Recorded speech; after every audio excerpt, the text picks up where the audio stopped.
తిరుమలలో బీజేపీ జాతీయ కార్యవర్గ సభ్యులు వివేక్ వెంకటస్వామి సంచలన వ్యాఖ్యలు చేశారు. ఢిల్లీ ఉప ముఖ్యమంత్రి మనీష్ సిసోడియా తరహాలోనే ఎమ్మెల్సీ కల్వకుంట్ల కవిత కూడా త్వరలో జైలుకు వెళ్తారని వ్యాఖ్యానించారు. అతి త్వరలోనే కవిత కూడా జైలుకు వెళ్లడం ఖాయమన్నారు. ఈ వ్యవహారంలో కేంద్ర ప్రభుత్వం ఎక్కువ మందిని అరెస్టు చేసే పరిస్థితులు ఉన్నాయని అన్నారు. వీవైసీ విరామ సమయంలో తిరుమల శ్రీవారిని దర్శించుకున్న ఆయన ఈ వ్యాఖ్యలు చేశారు.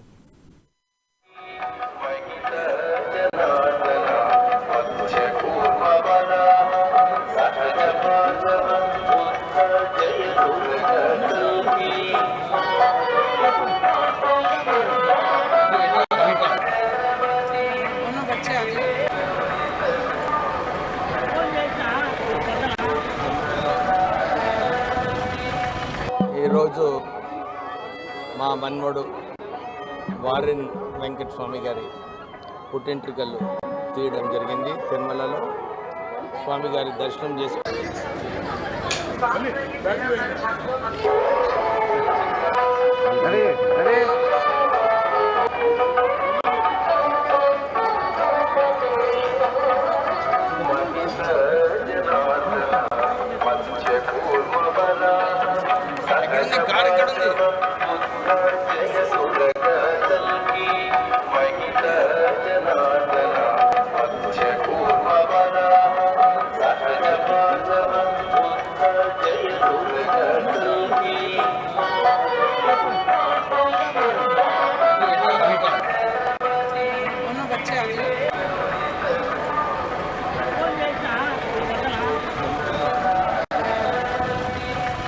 ఈరోజు మా మన్మడు వారెన్ వెంకటస్వామి గారి పుట్టింట్రికలు తీయడం జరిగింది. తిరుమలలో స్వామి గారి దర్శనం చేసుకొని స్వామి గారికి ఇదే పూజించాం.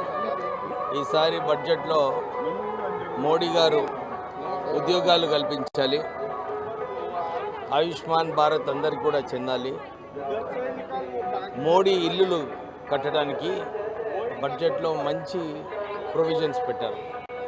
10 లక్షల కోట్ల రూపాయలు ఇన్ఫ్రాస్ట్రక్చర్ డెవలప్మెంట్ కోసం, హైవేసు, రైల్వేసు, ఇతర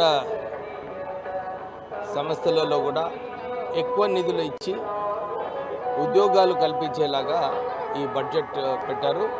ఇది మంచిగా ఇంప్లిమెంట్ చేస్తూ దేశాన్ని ఏదైతే $5 ట్రిలియన్ ఎకానమీ కావాలని మోడీ గారు కోరారో త్వరలోనే కావాలని చెప్పి స్వామి గారిని పూజించారు.